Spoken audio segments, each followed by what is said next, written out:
welcome to Innovasana Think Tank, Yogea's playground to create innovative asanas. Have you ever heard or seen a drowsy bear? Oh, do you know why? Because the bear ate some fermented raspberries and he got drunk and drowsy. So let's see how we can get into the skin of this drowsy bear with our bodies. Bring your right hand to the ground as if you are going to do a side plank. Keep your left knee bent, your left foot into the ground, planting through all the corners of the foot.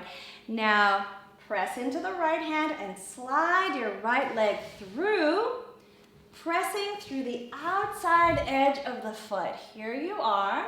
Here the bear's arms are loose. He's drowsy.